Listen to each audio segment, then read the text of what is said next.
We are live. Alive. We're not kicking. You don't have to kick to be alive. You gotta connect if you're alive. And great connection is coming up. The greatest connection.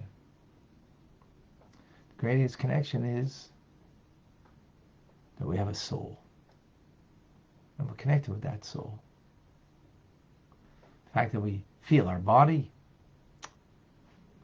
that goes without saying. We're going to feel our body. You feel your hunger, you feel your pain, but to feel your soul, then you're truly alive. How do you feel your soul? You feel your soul, hey, I think all of you feel it when you come and learn Tanya. You feel connected. When you feel disconnect, it's because you're not sensing your soul. When you're feeling connected, because you're sensing your soul and how your soul is connected. Welcome to Tanya today. I'm Rabbi Ronnie Fine, coming to you from Chabad Zichron Kadesh in Montreal, Canada, where it's a privilege and a pleasure to share with you the Tanya. We welcome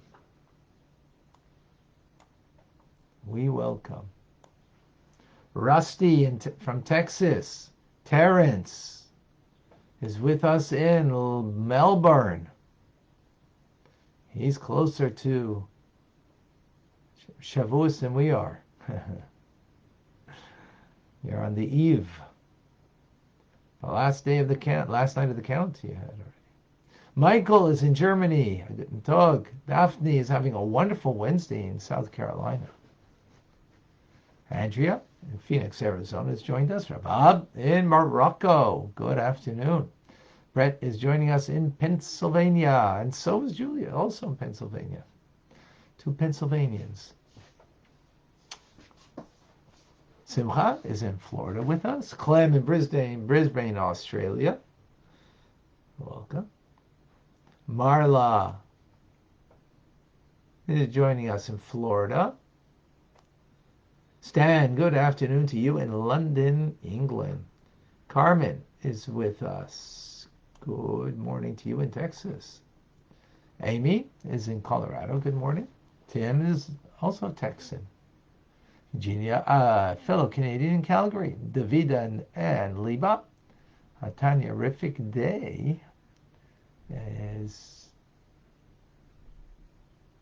here with us, both of them, in New York. David is in beautiful Gold River, California.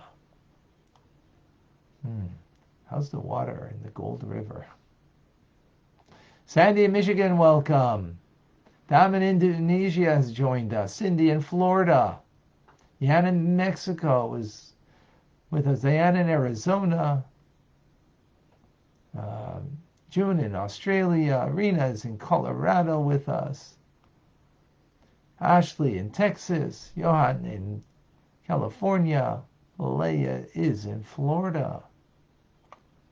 Eagerly anticipating tonight's JLI class. Yes, very much so.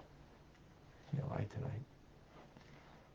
We have Akoy in Lima, Peru. Grateful living with us. We have Natalie in Brazil.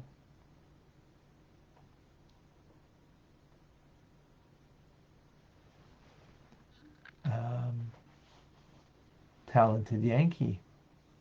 Wonderful. We have Michael, Adam, Jay. Okay, beautiful.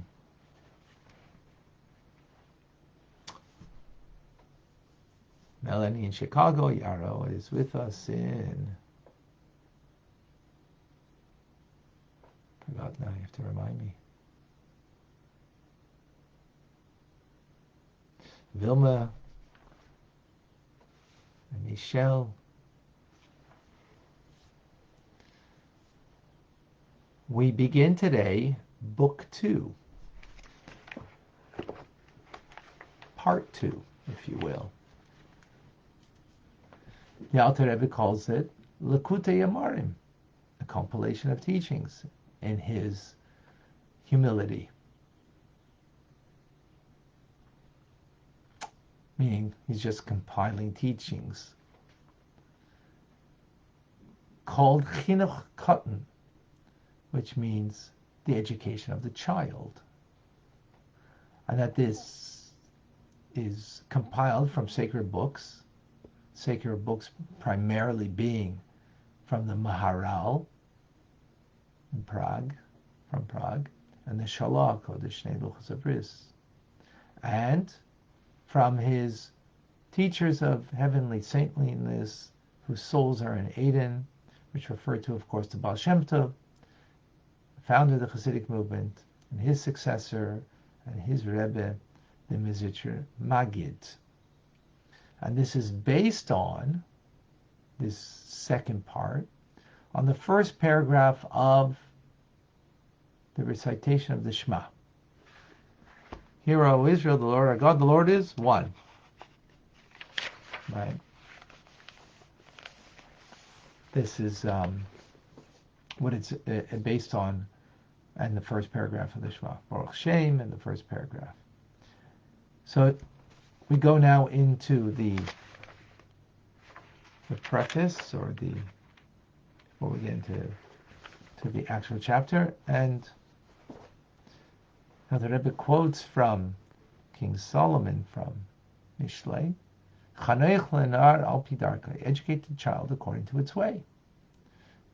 Gam ki yaskin li yasu mimenu, even when the child grows old, it will not depart from it. So the fact that you educate a child according to their ways means it's not the perfect way. It's merely the path followed by the child, because it's their way rather than the perfect way, is the implication of the verse. If that's the case, then why, if they grow old, they shouldn't depart from it? They should. Depart from that childish way, because now you're not a child anymore. How do we understand that?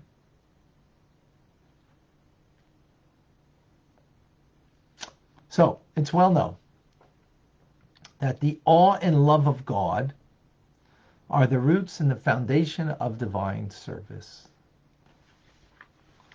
Awe is the root of staying away from doing wrong, right? That's the root of it.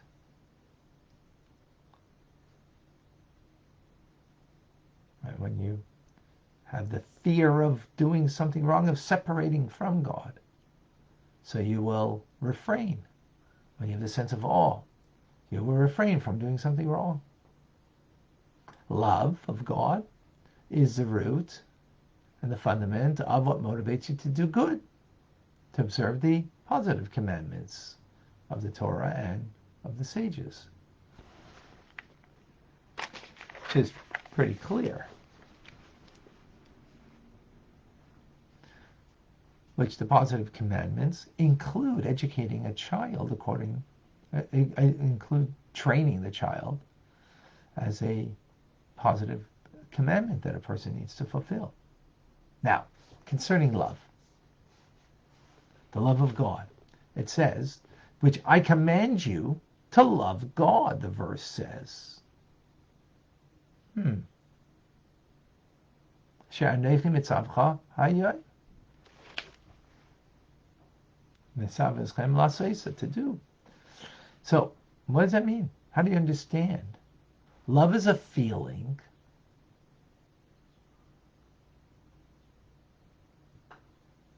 Right? How do you command a feeling?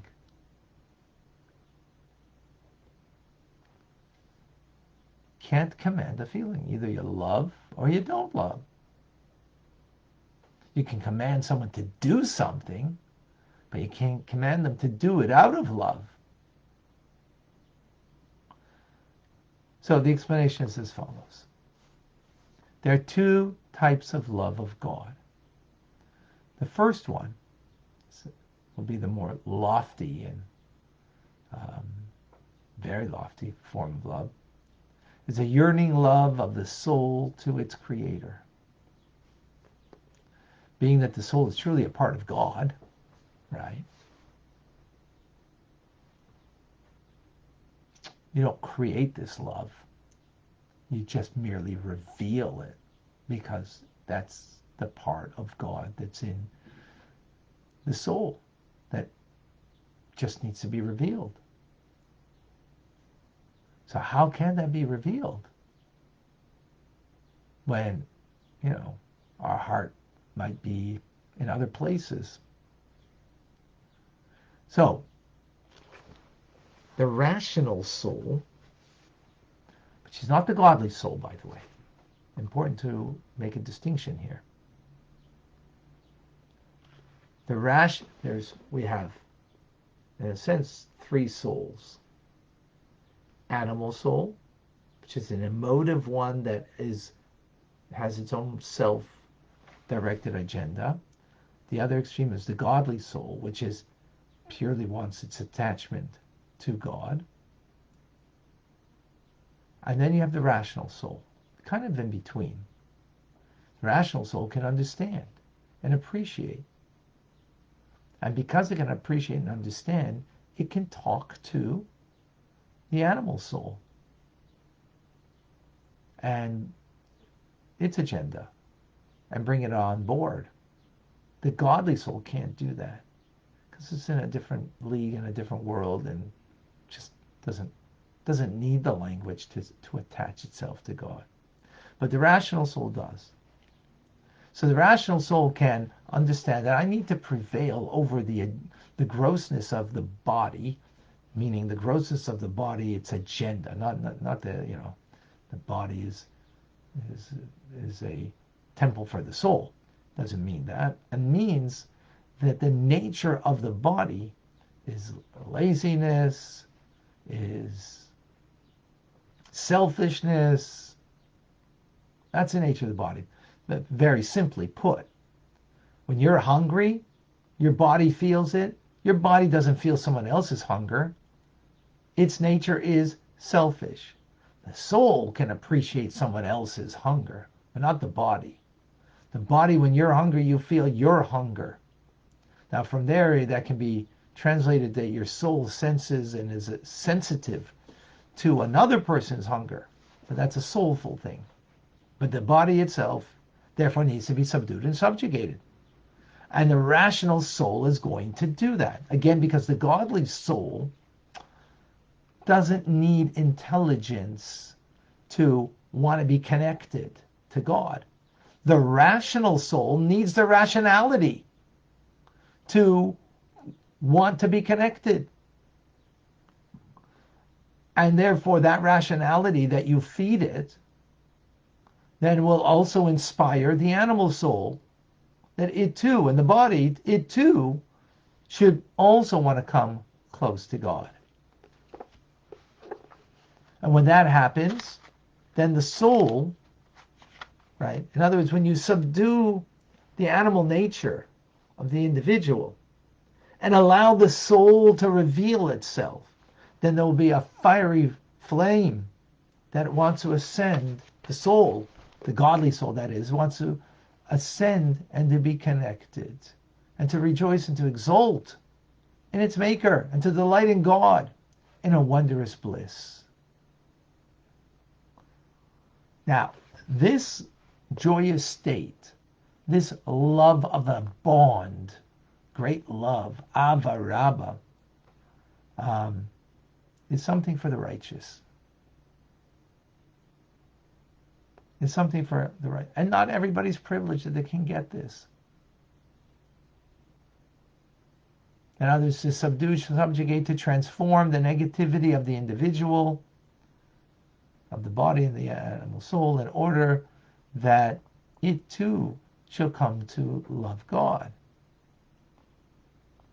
This requires an intense refinement of ourselves which means a great deal of Torah study and doing good deeds in order to merit this lofty level of the neshama, of the soul.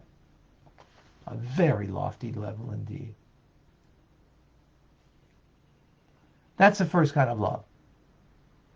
We're not getting there so quickly. The second level of love that every one of us can attain is something that we can arouse in our heart. The first one is revealing the nature of the soul, that it wants to be a fiery flame, a bound, connected to its source, and just to remove any obstacle that it should not allow, that doesn't allow the soul for its connection. And that the refinement that a person needs to have is so, profound that that it would be very difficult for us to reach that. The second level, though, is something that we can reach because we can think, ponder, meditate upon about God and think about how God is my very life. As life is so precious to me, and God is that life, He is that reality in me. So you are my soul. I desire you, God. You're my very vitality. So when a person will meditate upon that God is your very life, and bring you for a desire that you want to connect to God, to have a bond in love. Or whether you meditate on a particular way in which you comprehend the greatness of God, the King of Kings, how God fills the world, and a little leaf God animates, how God transcends the world at the same time and encompasses everything, and how everything before Him is nothing. And when you grasp that, each person according to their capability, then that will bring to a love of God. Or there's another way. Actually, the first way I just mentioned, the God is your very life, is chapter 44 in the first part of Tanya. What mentioned just now is chapters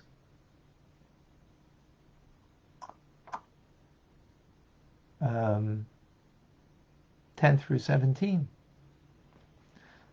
And then there's another way to bring a love of God, and that is to think about, ponder, meditate upon, which is chapters 46 through 49 that we just recently learned, is how God descended down to Egypt to take out the Jewish people from the dunghill, as it were, and brought us into the inner chamber of God, where we are bound with Him. So God took us out of Egypt, which is the concept, the idea of negativity, Siter Acher. And where did He bring us? To bind ourselves to His very name, to be one with Him. So He took us out of the nadir of degradation and defilement and brought us into a place of holiness, of where we can have a boundless connection with God. And just as God has done that for us, so we will reflect back to Him. He shows us love, we reciprocate with a love that arouses, when we think about that, what God has done for us, that we want to reciprocate to Him and to have an intense love and cleave to Him with heart and soul. Again, as we explained at great length in chapters 46 to 49. So we have two basic loves over here. One that is this delighting in God, that is a magnanimous love. Excuse me a second. Hello? Come on in. Be there in a few moments. This magnanimous love that is just allowing the inherent love that the soul has to reveal itself. Difficulty with that is we've got so many layers covering that it makes it difficult. So we need to remove the exterior, the body and the animal soul and its negativity. And that's an intense work to get to the soul that is inherently, all it wants is connection. Not everybody can get there. But what we just explained here, we can all think. We all have a mind. We all have a rational soul that we can think and meditate upon how God is my life and what He's done for my life. How God fills the world, is the reality of the world, transcends the world, although everything we can meditate upon that. Or a reciprocal form of love of what God has done for me, taken me out of my personal Egypt. Done all of that.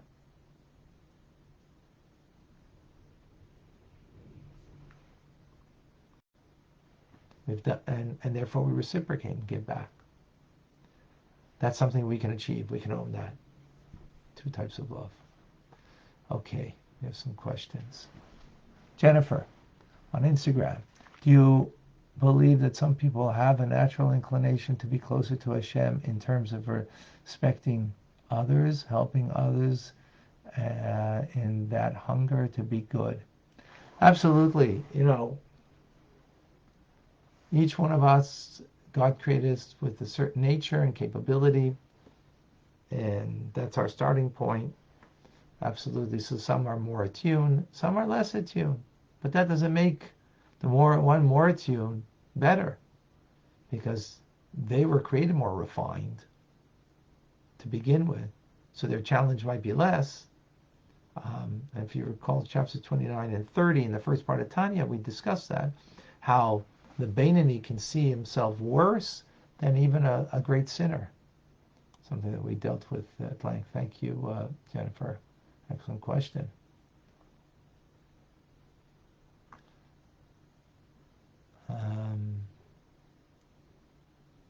Chris, are we inherently good?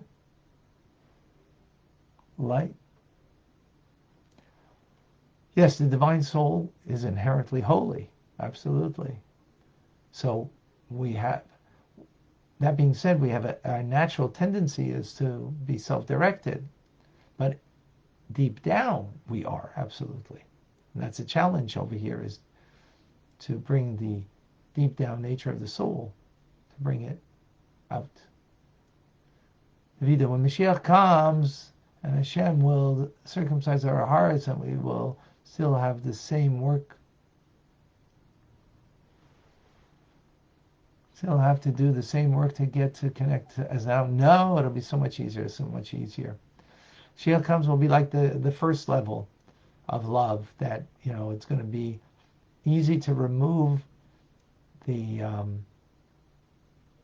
agenda of the body and animal soul and allow the soul to shine. Yes. Jeff, you mentioned about Prague in the beginning. Can you repeat or explain the further?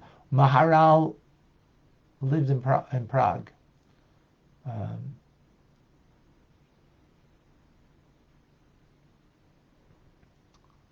Rabbi Luria, and there's a statue still of him in Prague, because he was a great holy man that everybody appreciated it. Okay, beautiful.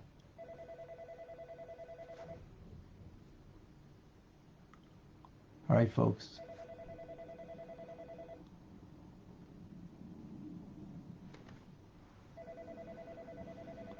Okay, I have another moment.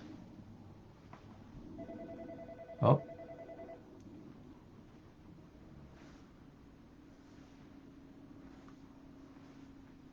All right.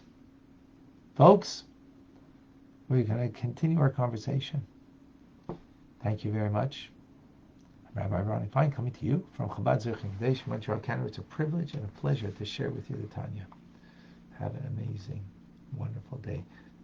Rambam is not going to be right now. It'll be a bit later. I'll keep you posted.